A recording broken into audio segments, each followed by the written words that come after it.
Hello, welcome to the LawCast. This is Series 2, Episode 4. We're at number 4 already, and I'm really pleased because I've got someone I've known for quite a while joining me today. This is Graham Moore from Katchr, and he's the founder of Katchr and the managing director. So, welcome, Graham. It's great to have you. Great to have you on. Thanks, Alex. Thanks for the invite. It's good to be here and looking forward to our chat.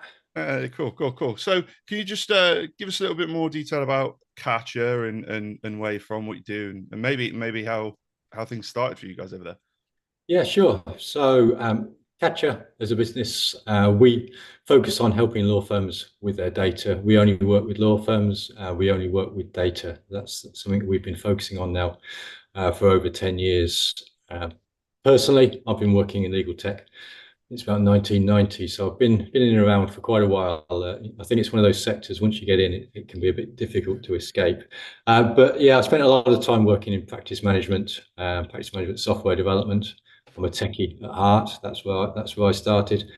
But for the last 13 years now, I think it is now, just been focused on the data side of things and helping law firms, turn data into actionable information to get the insight, all that good stuff that people want from the underlying numbers. Oh, great stuff. Yeah, and it's interesting you saying about once you drop into law, it's difficult to get out. I've been here since 2000 doing legal cashier work, so I know that very well. I think it's maybe it's a little addictive, working with lawyers and the changes that we see in law all the time, and the things that happen to law firms over the years, I suppose. Yeah, it's an interesting and challenging sector, and I think once you start to get the expertise, there's a lot of value there. So it's a difficult thing to give up on then, because once you understand the sector, you can really help a lot of people. Yeah, you kind of get a soft spot for everybody. I know I've got one for law firms and that, and then ultimately legal clients as well, because at the end of the day, they're here to help the general public, it's important to give them what they need and support them wherever possible, because let's be fair, nobody ever knows when they're going to need a lawyer. So I think they need all the support they can get, really. Yeah, absolutely, and that's what you and I think are here for. Yeah, exactly. So, what we're going to do, we're going to do what we usually do. We're going to have a look at a bit of news and just talking about law firms and the general public. There has been a recent survey. I seem to start all of these lawcasts with some sort of survey that I come across. I don't know what it is. They seem to just coincide whenever I do the lawcast. But the Legal Services Consumer Panel Tracker has recorded that satisfaction with the service provided by lawyers has increased this year to 87% out of the people that they surveyed, which is up 2% from last year and up from 79% from when it was carried out in 2012, which is they're saying that there's satisfaction with the outcome of the case is 89%, the joint highest it's ever been, and has risen in the past 12 years in every area of law. Now, I love the fact that it's every area of law that we're seeing generally customer satisfaction with our legal firms. I think that's a really nice positive thing to see at the moment, considering everything that's going on in the world, isn't it? It is, and it's an interesting result because I attend quite a lot of legal conferences, and very often you'll get people who are supporting law firms with their marketing, their business development, their PR, and the thing they'll usually start with is how low the esteem of lawyers is in the eyes of the general public. So I think that this is a really interesting take on it, because the survey is about the actual outcome of the case. And I think that's what lawyers are really good at. They're really good at getting the right outcome for their clients. That's what they're focused on. I think the thing that I don't know whether this survey actually covered it, but it wasn't mentioned in the report. The thing that they often really struggle with is more on the actual service delivery process and the time it takes to actually respond to telephone calls and the time it takes to get a case through. But actually delivering good legal outcomes, that's what lawyers are focused on, and that seems to be going well. Are we finding that on that, where you're saying about the delivering the responses and stuff like that? I feel that the demand has increased in as much as or maybe not the demand, but the expectation, because of like new technology and stuff like that, and the fact that 20 years ago plus, when we started doing dipping our toe into this sector, you'd put a call in or you'd start a case and you wouldn't necessarily expect an immediate response. Emails weren't massive back then, really. They were sort of very fledgling, if you like, and a lot of stuff was done on paper and faxes and letters and stuff. Do you think now that actually it's the expectation of immediate responses and things like that is much higher? Yeah, yeah, absolutely. I think it is that expectation, and when you're dealing with other types of businesses, you're dealing with your insurance, you're dealing with your banking, you're actually getting that. You're getting the feedback pretty much in real time. You can log onto a portal, you can see what's going on, you can see what's going on in your bank account, you can download all your documents, and I think law firms, have struggled to keep up with that, to catch up with that. And it's not that unusual in the sector. I think one of the benefits of being a tech provider in the legal sector, I always say, is that the sector is never right at the forefront, and there's possibly an exception coming, which we can come back to with AI. But generally speaking, the legal sector is never at the forefront of technology. They're always following everybody else. So as a tech provider, that has its advantages. You can see what works in other sectors, and then you can bring that into legal. But I think that there has been a challenge, and client portals, client access to online systems, I think is something that really now is going to start to take off in the legal sector, because, as you say, the expectation is there that your legal services will be delivered exactly the same way as your banking, insurance, and everything else. Yeah. I think it is tricky for the lawyers, because delivering legal services, actually doing the legal work, it's a focused, intensive process. The lawyers want to get their heads down. They want to get into the documentation. They want to get into documents. They don't want to be answering emails every 5 minutes. Back in the day when they received post once a day, and it was manual pieces of paper, they could process the mail, and then they got the rest of the day to actually get on and deliver the work. And that's not the case anymore. Emails are coming in all the time. It's easy to get distracted by those. It's hard to keep up and actually respond immediately to everybody. So there's changes that I think the sector is certainly adapting to, but it has been a challenge. Yeah, absolutely. I think you're right. I do think. I think the historically that like you say, they've been behind generally, but I do think now we are visibly starting to see, with investment in tech and bigger legal tech firms coming to the fore, and I do think lawyers are actually starting to catch up. I'm not saying that forefront or anything like that, but I do think the gap is closing on that, and I think they are doing more. I think you mentioned a minute ago about client portals and stuff like that, and the clients getting involved and being able to log in and see what's going on. I think that gap will start to close as people, and this is going to sound a bit strange, but as people perhaps switch lawyers. So where they've used a firm before that has a portal, maybe a larger firm, like a national firm or something like that. So perhaps one of these accident claims lawyers, that like a national one where they have a portal and whatever, and they log in and do everything through the portal. But maybe when they buy the house, they use a local law firm, and that local law firm then doesn't have a portal to play with. And I think then we're going to start seeing, and we probably already have started seeing, feedback from clients that says, "Oh, you don't have a portal for me to just do this from my phone on or something." And I think it might be that I think lawyers are going to start having that kind of conversation with their clients. Then they're going to think, well, hang on, they had one at this place, but we haven't got one. We should really get one of these. Do you think that kind of conversation is going to happen, or maybe already is happening?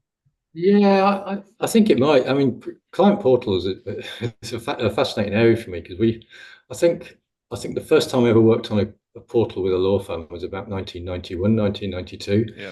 And at that point, the technology was very different, but the demand was still there in certain areas of law to provide that fast interactivity with the customers. But the reality was, back then, that once the law firm provided what the client said they wanted, the client didn't actually use it. They still rather pick up the phone. Yeah. I think there's still an element of that today. Um, and some people, like to just pick up the phone. I think there's probably a generational aspect to this as well. And depending on the type of law that you're doing, you'll be working potentially with people from different generations, and their expectations will be different. But if that's true over time, it will become more and more likely that that online interaction becomes more significant. Yeah, definitely. Okay, it's interesting.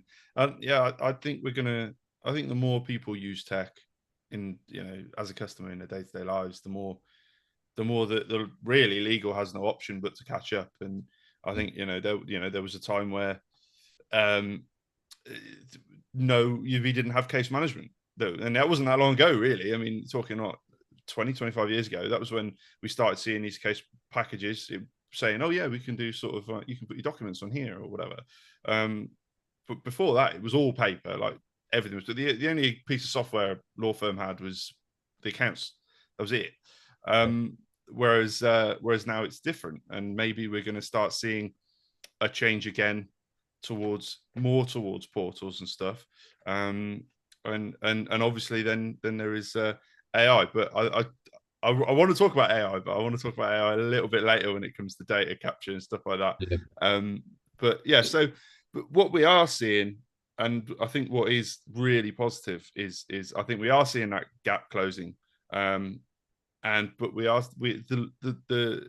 the outcomes of these cases, the satisfaction of the outcome of the cases is brilliant. I mean, that's a huge. That's nearly 90% of people. So 9 out of 10 people are satisfied with the outcome of the case, and that's considering the difficulties that legal has faced over the last 5 years with COVID and all this kind of stuff, and backlogs and difficulties with funding and finance, and then interest rates and financial problems in the UK. I think to have it increase since 2012, but to increase that much, I think is incredible, really. And I think that's kudos to all of the firms out there that are really working hard to satisfy their clients.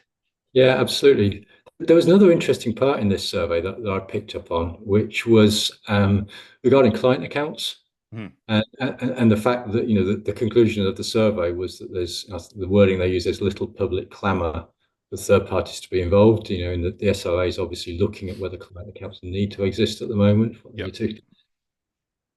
I've got an interesting take on this, because I think ultimately the existence of client accounts is almost the reason why the whole legal accounting industry exists, and to a degree, therefore, the legal practice management industry. And very often when I talk to people outside of legal, they say, well, why don't law firms use the same accounting software as everybody else? Why do they have to have these practice management systems? Yeah. And ultimately, the simple answer to that is actually client account. And the other question that I said at the start, my background in practice management systems. The other question that I've had an awful lot over the years is, why is the quality of practice management software in legal so much poorer than the quality of the software that other sectors use? For example, your Sage and your Xero. Why aren't your typical legal accounts packages up to that standard? And the answer is actually really simple. It's the size of the market, and therefore the investment that it justifies. The legal sector in the UK, I think, is less than 2% of the UK market. So if you're developing accounting software for general use, general sectors, you've got potentially 98% of the market to go at. If you're developing for legal, which needs to be different because of client account, you're developing for 2%. So your potential development budget is 2%. It's made a huge difference, I think, to the software that's available. So back to the point about should client account exist? Well, apart from the stewardship of the money aspect, there is also this tech element to it as well. And obviously over the years that's evolved a little bit, and now we see Xero coming in at the back end, with other systems on top to provide that sort of client account functionality. But it's going to be an interesting thing to see if that does change, how it impacts on the tech industry. Yeah, at the moment, because I've at Law Factory being legal cashiers, we work on all or almost all of them.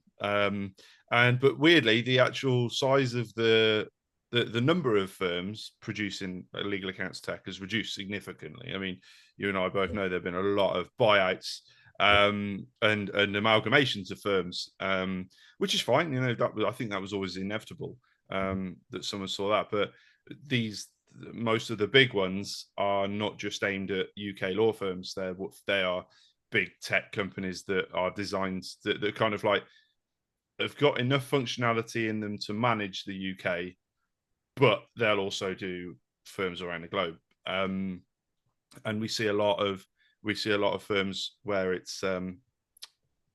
is Australia and as well as America. So we do see a lot of that, and I think they have to be able to have some sort of back end thing going on, like a Xero or a QuickBooks, something like that, in order to make it work. But the key is compliance. At the end of the day, that's the biggest thing for me, and biggest thing for law firms. It's what keeps solicitors up at night. At the end of the day, if you've got 500,000 or 1 million, 2 million in your client account, you're responsible for that. So you need to know that it's managed correctly. And I personally think the only real way of being able to do that is by having a client account.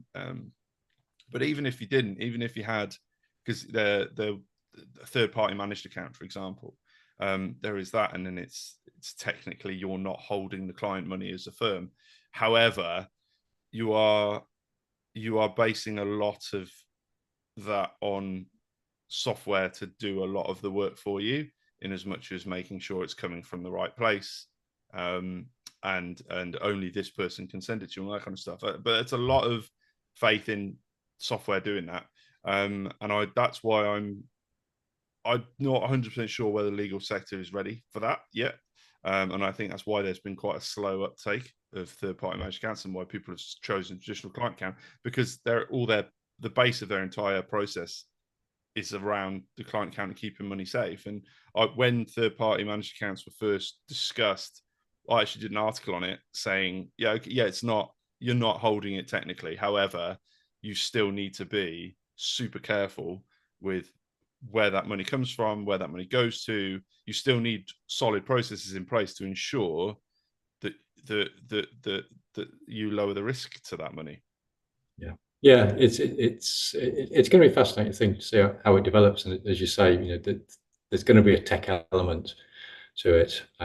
But yeah, I'm fascinated by the idea that it may actually just change the emphasis a bit in terms of what legal practice management software does and needs to do. So we'll see how that pans out. Yeah, absolutely, I agree.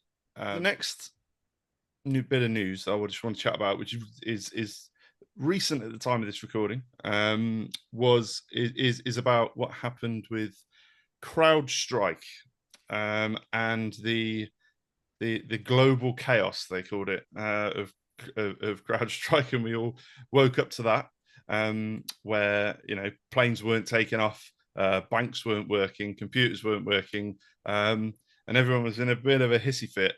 And there was all sorts of stuff everywhere about the end of the world, but other than for me, with our firms that we work for, I think the ones that were most stressed were our conveyancers, because there were potential delays in sending money out. But from our law firm perspective, I didn't find that they were too excited about it. I think they handled it really well.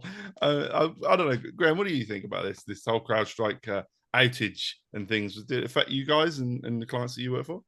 Yeah, it was a really interesting one, this, because I think, first of all, it's just a reminder of just how reliant we are on the technology, but and therefore that we need to just be aware that this is going to happen. And and there's all sorts of risk management people who will always tell you, well, we just need to do more and stop this happening.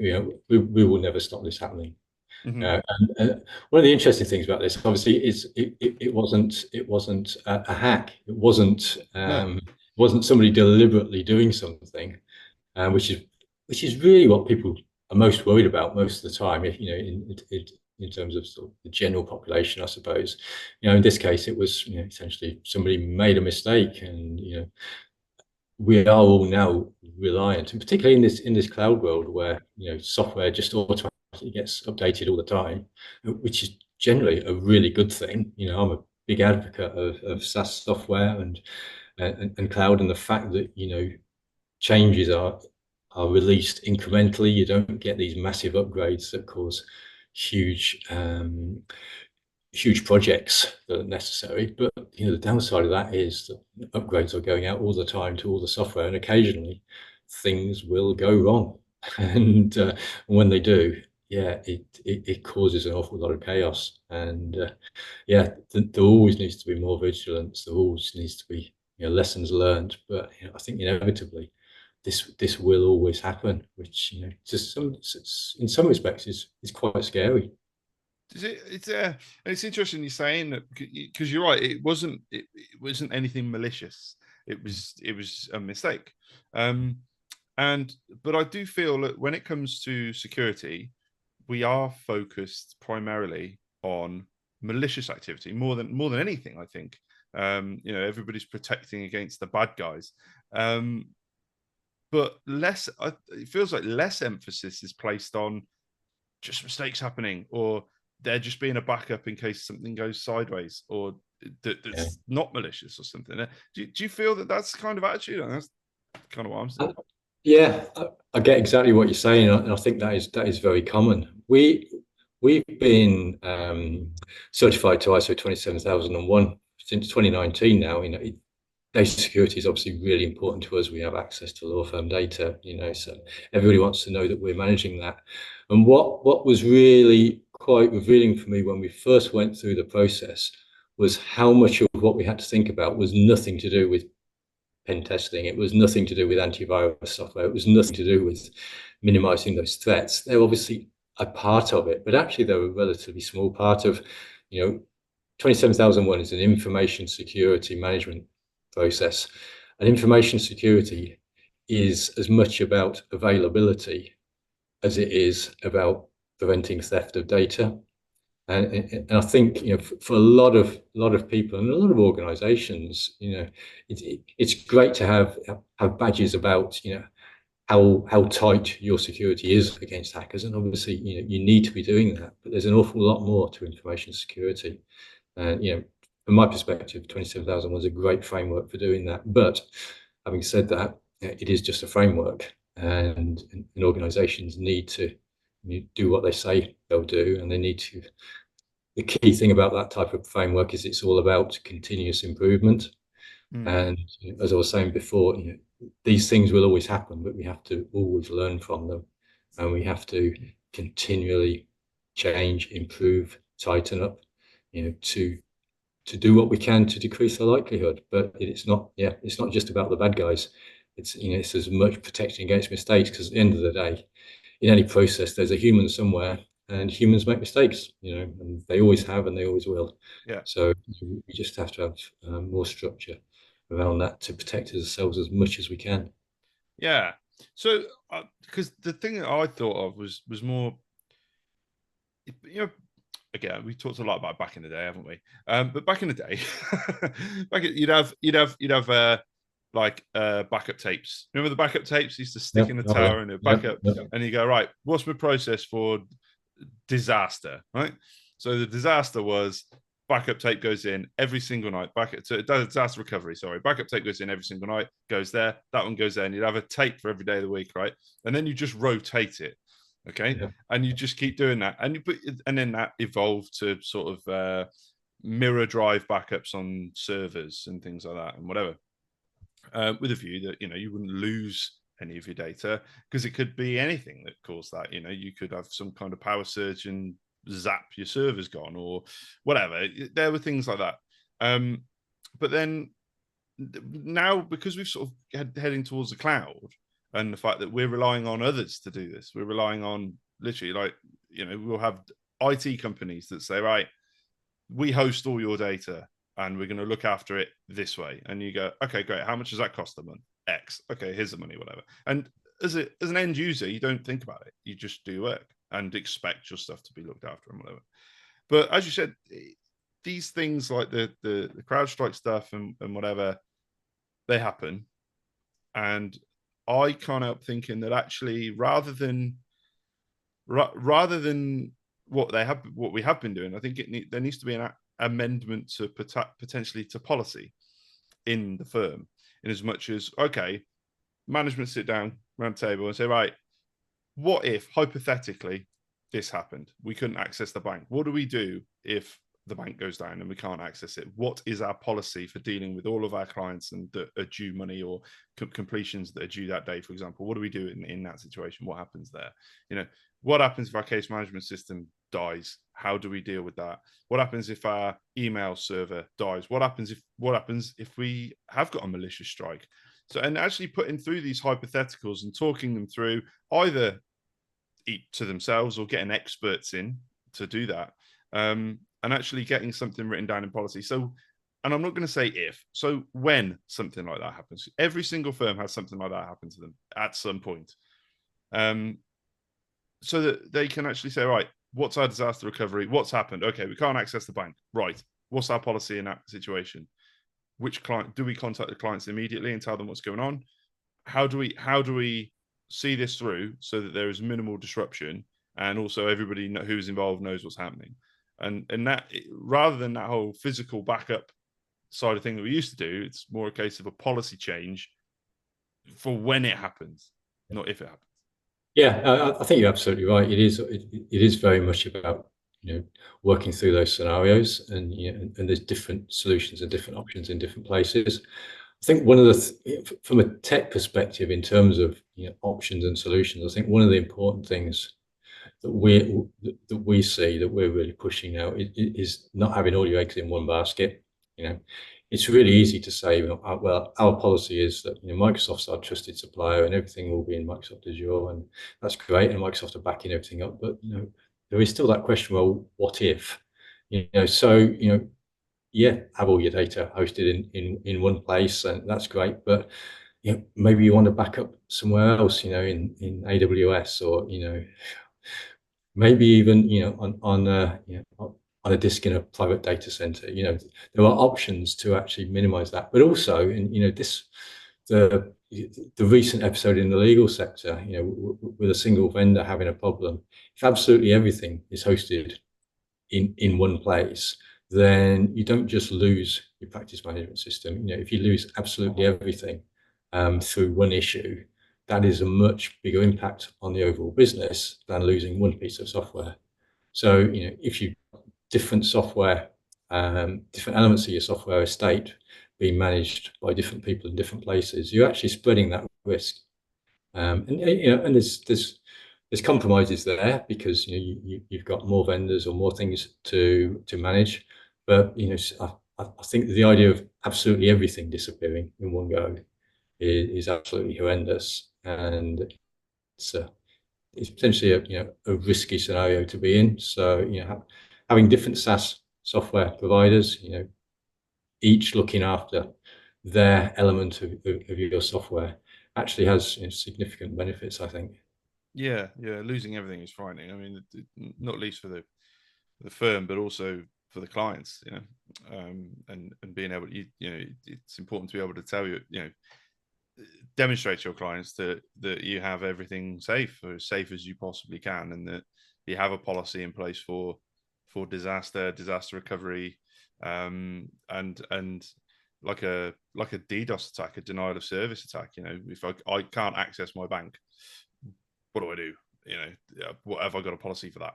And you should be able to, in my view, demonstrate that to your client and say, look, these are our terms and conditions, blah, blah, blah. This is what we're going to do. This is your completion date, etc. We do have a policy document that states what we will do if there is an attack on the people that we bank with, or whatever. These are the steps, and this is how you'll be contacted, and this is what would happen, and so on. I think a lot of it's about auditing your supplier. Yeah. your suppliers essentially, and their policy. And we're increasingly seeing firms are asking us more and more detailed questions about what we do in terms of looking after their data, quite rightly, Yeah. because they need to know that that the data that is so important to them is being looked after properly. So I think that's something that's only going to increase over time. Yeah, absolutely. So, moving on to data, because data is the reason that I got you here, because you guys just live for data, don't you? It's your thing. I want to talk about data capture and why data is so important. We have it at Law Factory. It's all about when we do our data is in the form of things like financial reporting and budgets and cash flows and things like that, and monthly profit and losses, but also compliance data as well. Now, what I want to just go over is how important, why data capture is so important, but also why it's not just numbers. It's because anyone can run a report and go, hey, here's a report, but it's what that report then does and why you've done it. And do you want to just see a load of numbers, or is it more important to actually see the result of those numbers and go, actually, this is what the numbers mean? And see where I'm going with this? Yeah, absolutely. Yeah, yeah, and it's a favourite topic of mine, really. This whole idea of using data rather than just collecting data, and the point of having data ultimately within any business, I think, is to drive action, and to support decision making. And I think one of the things that is still evolving within the legal sector is this idea that data should be used as a foundation for any decision. That's not to say that every decision can be automated just based on data, because there's always human elements to it. But law firms have an awful lot of data about an awful lot of things that are going on that they don't necessarily have access to. So you mentioned finance and financial reporting. Historically, that's been the only data really that law firms ever used, if they used that. But there was an awful lot more data that's captured in practice management systems, in other systems, that could and should be used in supporting the management of the firm. I always describe what Katchr does is, it's about the business of law. It's not about the practice of law. So practicing law is one thing, and AI and data in support of of the actual legal work is great. That's one thing. But what we're really interested in is the business of law and how you run a commercially successful law firm. And there's nothing wrong with being commercially successful as a law firm. Same as any other business. If you're not commercially successful, ultimately you've got no future, and that's not good for you or for your clients. So every law firm needs to be commercially successful. How do you stay commercially successful in a competitive market, an increasingly competitive market? Well, one of the key things is to make sure you know what's going on within your firm, and that comes, a lot of that comes from the data. But it's not just, you said, it's not just the numbers. It's not just how much have we billed and how much time have we recorded. It's very much about what's going on in our firm. So the billing is an element of that, but so is the new business. What's going on in terms of new business? How are we attracting new customers? How many new customers are we getting? What's going on in terms of expansion business? This is one of the things that law firms often I don't think look at enough. We've got 1,000 clients. We need more work, so we need more clients. Well, not necessarily. We've got 1,000 clients. Why can't we just get 1,000 new instructions, one from each client? Obviously not as simple as that, but work from existing clients. Law firms in their practice management data have really useful information about what's going on. What's the rate of repeat business in different types of work? Is it what we'd expect? Is it less than we'd expect? What can we do about it? So there's data in that area. You mentioned risk and compliance. There's all sorts of information in standard practice management data that can alert firms to potential risks. financial risks, around movement of client money and things, but also law firm process risks. How many cases have we got? How many clients have we got that haven't had the correct engagement letter? How many cases are we running now where we still, after a month, 2 months, 3 months, haven't completed the AML process? All of that sort of thing, is buried in the data somewhere. Being able to expose that data and give it to the decision makers should help firms run their organization better. So it's about, ultimately, it's about taking the underlying data, but actually converting that into information. Data in itself isn't useful, it's the information that you want. But even when you've got that information, what you're really looking for is insight. So what am I learning from this? So just knowing that your billing figure is, £200,000 a month every month isn't information. There's no learning in there. What is information is if that figure varies and why it varies, and the insight then is, well, why has that happened? And it's getting that understanding. And then once you've got that, you actually want to drive action. So there's this whole sort of process around data that needs to continuously be improved, I think, in law firms in order for them to become commercially more successful. So it's like I wrote down here behavioral data. It's kind of, in as much as seeing the behavior of a firm and the people within it and that kind of thing. But it's about, it feels it's about the why, isn't it? It's digging a little deeper and go, why is that why is that billing figure that? Even if there's no change, it's going, okay, well, our billing figure is X, and it's, even if it's consistent, it's X each month. Okay, why is it X each month? Because this person's doing this. Okay. And then it's a case of going, well, the person's doing that and they can generate this amount of billing. Is there something that we can improve in order to increase the figure? Does that person need any help?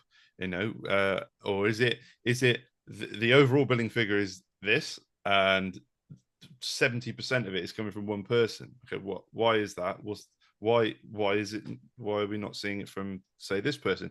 And actually kind of scratching beneath the surface and working out what's going on and the behaviors within the company, and whether it's a case of, well, are we working in a best practice way? Are we working in the most efficient way, the easiest way we can? Are we making the most of the tools at our disposal? And the result might be, okay, well, we're going to change some things, the way that we work. We're going to have conversations, open up conversations with our staff and say, well, do you think we could do things a little easier? Do you think maybe if we change this, change that, whatever, that would then increase the figure because you'd be able to do more? Staff might say, yeah, they do those things and the figure increases. Or what it might do is you might say, well, if we changed a few things, because at the moment you're run ragged, you're staying really late, you're really stressed out, you're clearly not happy. Maybe if we change the data is telling us to actually change some behavior within the firm, not necessarily to increase the figure, but to make your life a little bit easier, so that you can maintain the figure, but with less stress and less hours. There's a key thing here, I think, about looking at a balance of data. It must be 30 or 40 years now since the idea of the balanced scorecard came out, but actually the principle, still very much applies. That if you just focus on one thing, you get what you measure. I can't remember who said that, Peter Drucker probably, but it's a well-used phrase, but it is so true. If you just focus within a law firm on your top line billing figure, then the chances are that will go up, but at what expense? As you say, how hard are people working? So it's a case of looking at all the elements, and and getting your billing figure to rise in the short term probably just means the fairness, spending more time on cases, recording the time, billing the time, all great, but where's the future work going to come from? You've got to keep an eye on all the elements. So you've got to look at what's going on with your finances, but also what's going on with your new business, what's going on with your clients, what's your client satisfaction rate. And it's no good in the long run, continuing to bill more and more and more, but actually creating a really bad reputation in the market, because because you bill more than you estimated and you're not actually delivering great quality. So you've got to be looking at, what's your client feedback, all of those elements. You've also got to be looking, as you said, about your risk and your compliance. Where's your new business coming from? So all of those things, and also your people. As you're saying, what's the engagement level of your staff like? What sort of hours are people working? One of the interesting things, one of our customers did a while ago on the time recording. We typically have lag indicators, red, amber, and green. So if you're meeting your target, well, it's green. But they actually introduced another color on the top. I think it was purple. And so, if you were doing more than a certain percentage over your target in terms of time recording, it would change color again. And that was another warning, because actually management wanted to know that people weren't, recording more than whatever it is, 40 hours a week, 50 hours a week, wherever they want to set that threshold. So it's looking at this whole balanced picture of what's going on. Yeah, because that's interesting that you're saying about that extra purple flag, shall we say, being there, because you could have someone, as said a minute ago, you have someone who's feels they're run ragged and they're working all the hours under the sun, but it may have been historically that was expected, and that's just, you just did that, and that's just how it was. It's not like that anymore. I think, in my view, if you're doing that regularly, then you're going to, first of all, you're going to burn out. But secondly, the quality of the work that you're doing is inevitably going to drop, and then as a fee earner, that's going to stress you out even more, because all that's going to happen is you're going to end up with either bad feedback from the client or bad feedback from the firm, and you'll feel really put out because you're doing all of this extra time and all this extra work, doing what you possibly can for the firm, but deep down that it's not your best work, and that's it's not what it's all about. I think there's a change in attitude in 2020s where it's like, look, we're expecting you to do, we hire you to do good quality work for a certain length of time during the working week. That's why we hired you. We didn't hire you to do a ridiculous amount of hours, just to put them on the clock and potentially burn yourself out and do poor quality work as a result. Yeah, absolutely. There's another angle to this as well that we see a lot, that in order to gain this insight, to understand what's going on, you need the human element. So you need people to be looking at and using the data. Now, there's a certain set of skills in being able to do that really well, and not everybody has those. Not everybody has the time to do those. One of the things we see often that I think is really counterproductive is that the people in a law firm who are best at doing that are usually within the finance team. They're the people with the analytical minds. They're the people that understand how to do that. But they're spending their time producing information. They're spending time exporting reports from the PMS. They're spending time in Excel creating pivot tables. That is not particularly high value work. If you've got that really, really analytical mind, you're able to draw conclusions from data. You don't want to be spending that sort of time, or maybe you personally want to because you enjoy it, but it's not the best value for the firm. Actually, it's a far better setup if all of that almost grunt work is automated. Systems are doing that because that's what computers are good at. They're good at working with data. They can organize it, they can present it in all sorts of different ways. It's the interpretation, that's where the humans add the value. And that's one of the messages that we're continually trying to get across to law firms. Spend your time actually looking at the data, analyzing it, communicating the conclusions that you're coming to the people who it affects, so that change can happen, so that things can ultimately improve. There's this methodology, numerous methodologies on change management that people talk about, PDMA or PDCA, plan, do, measure, and then act. And that measuring piece is absolutely crucial to any sort of change management. And that's ultimately what data is about. It's the way that you measure things, and you need that as part of the feedback loop in any sort of change process. And improving the performance of a law firm is ultimately a change process. Yeah, I agree. But I think it's a culture thing as well. And you've got to have everybody, certainly everybody in management, all pulling in the same direction to want to do that. And then it's staying the course, I think, and actually embracing if there is a change and it's all right, we're currently not using our data properly. It's a case of saying, well, look, do we really want to dig it under the surface of this data and actually change? Is that what the ultimate goal is? Are we happy plodding along and winging it a bit, or do we want to really look at this data, understand it and what it means, and then use it to change various aspects in the firm and really, as you said, properly analyze it in order to change it. But it's important, if the answer is yes to that, and they do want to do that, it's important that this isn't a one-off thing. It's a cultural thing. It's a thing that, right, well, look, every week we're going to look at this. Every month we're going to look at that. And we're going to measure it on an ongoing basis. So I think we need to look at how we can make it easier for law firms to access the data. How they can, because as I said before, if it's hard, if it's difficult, when something goes wrong or a big case kicks off or something like that, and their focus is away from the firm itself but is on something else, then the first thing to drop off is the data analysis and all of these good habits they put in place and looking after the firm on a monthly basis, stuff like that. So I kind of feel like we need to start. They really need to have something that makes it easy for them to access this data, but not just numbers, something that's understandable and easy. Yeah, absolutely. And this is, if you like, part of my background and really my hobby horse, how we make this easy for lawyers and law firms. But I think the first thing is how data is presented.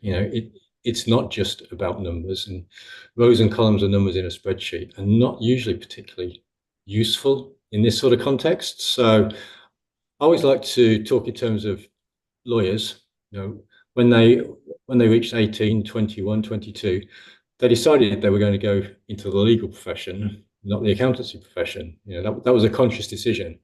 And a big part of that decision for a lot of people will have been what their mindset is. If they're absolutely numerically focused people, why wouldn't they have gone into accountancy? So lawyers are intelligent people. They're very analytical people. They question things. They're taught to do that.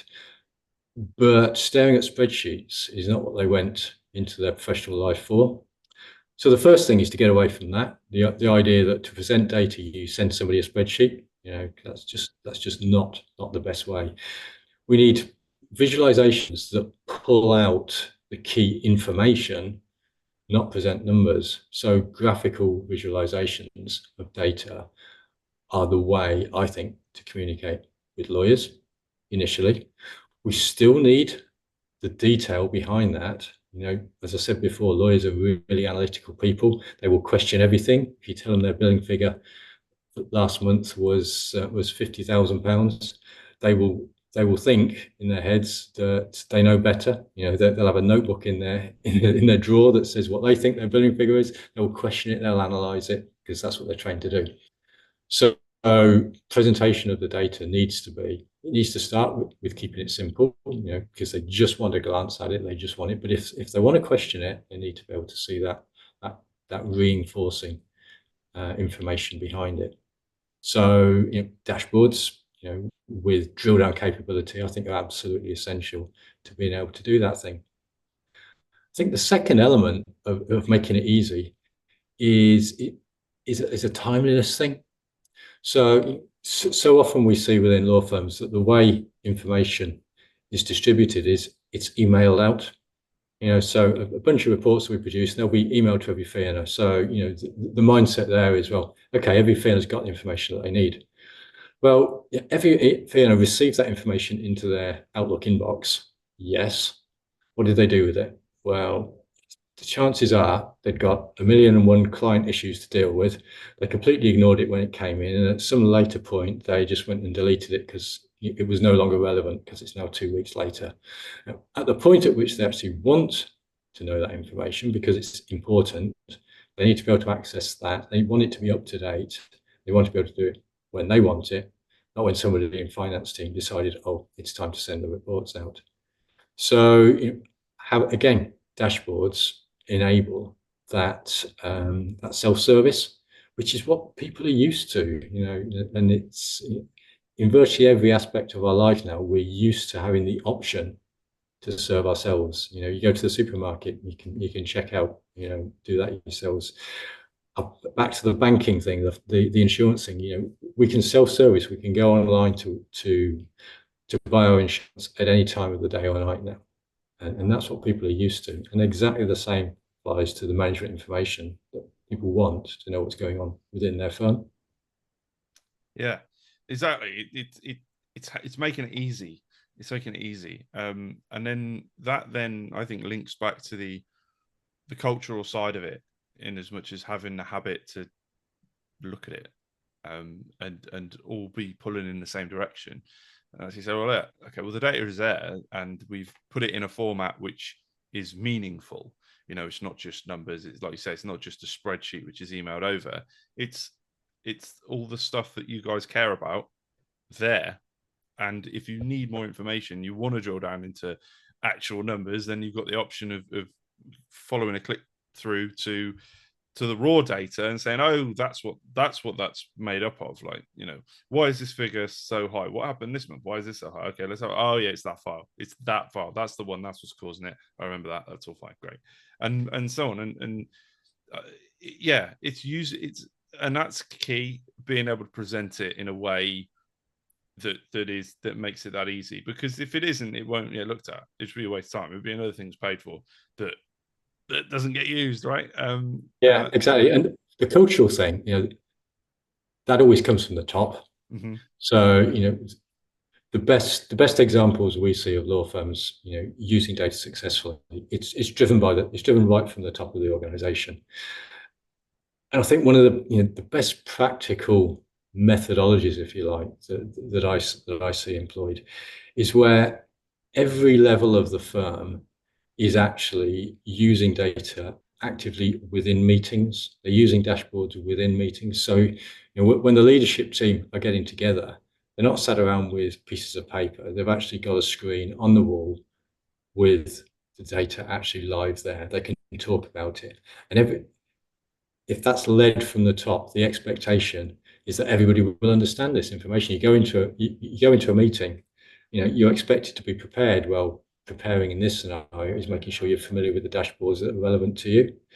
But it's not just at that executive level. So, when heads of department are running their departmental meetings, actually doing that with dashboards, with the information available there in real time, enables really constructive dialogue around the results, around the expectations that the firm has, whether that's in terms of billing or whether it's in terms of new business generation or whether it's just the engagement of members of the team.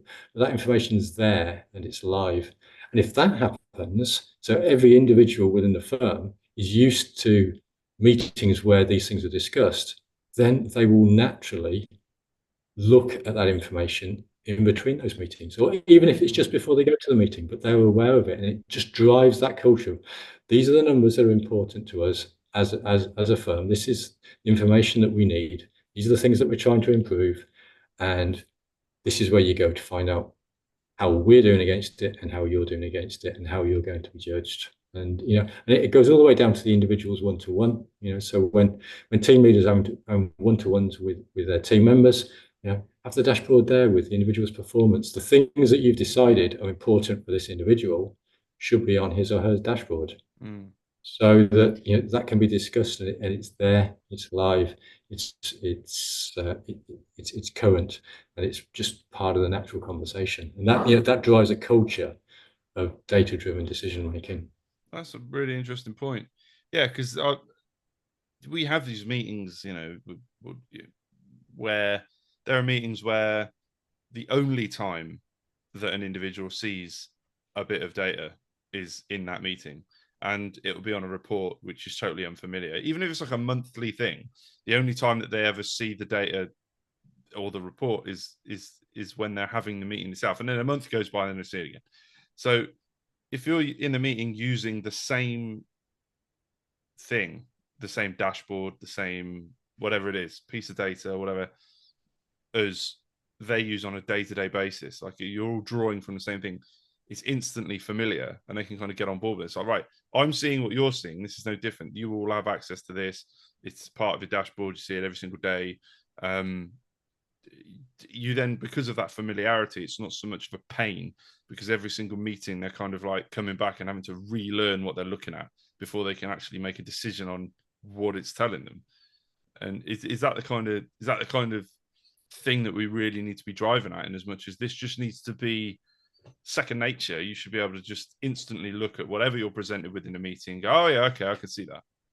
Yeah, I mean, this is one of the earliest lessons I learned when I set this business up. One of our first ever customers, I'd got this idea that this was the sort of thing that we needed to do, but you want to validate that, and with this particular customer, once we'd rolled out our solution with them, I was really quite concerned about what the uptake would be. How many of the lawyers would actually engage with these dashboards that we were presenting, and after a few months, we started to monitor the actual usage within the system, and we could see that it was really good. It was probably higher than we'd expected.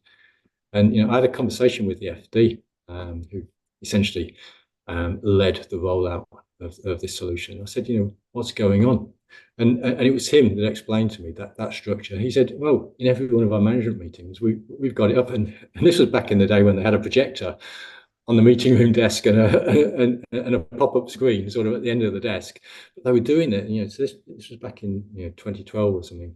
And so the management team were just familiar with that. So once they got into the habit of that, it just flowed down through the organization. And since that day, that's been a constant mantra within our business. And as we've advised law firms, look at this because we know it works. Mm-hmm. Absolutely. Well, that's some really good advice, that. And yeah, having that familiarity is key. And working together just generally, and being a little bit more open about where the data is and how you can find it and what it means, most of all, and talking about it, actually discussing this stuff, and trying to engender that kind of cultural behavior in a firm for the benefit of everyone in it, is definitely really, really important. That kind of sort of brings us to the end of this show for the LawCast. I'm really grateful to you, Graham, for coming on. Thank you for having me. As we close out, perhaps you sort of give our viewers and listeners a little more information about Katchr, how they can get in touch with you, and that kind of thing. That'd be really great. Yeah. So, as I said, we help law firms improve their business with better access to management information. If you want to find out more about that, Katchr.com. I'm graham.moore@katchr.com. Please get in touch. Excellent. Thank you very much. And as always, I've been Alex Simons from the Law Factory LLP, where we are your legal cashiers. Just head to our fairly new website now. It's been up for about a month or so, I think. www.thelawfactory.net. Go and head there, have a look, and you'll see what we're all about. And we will see you for the next one. Thank you, Graham. And catch you soon. Thanks, Alex. You have been listening to the LawCast, brought to you by the Law Factory. Why not subscribe to our Spotify and YouTube channel and head to thelawfactory.net for more information.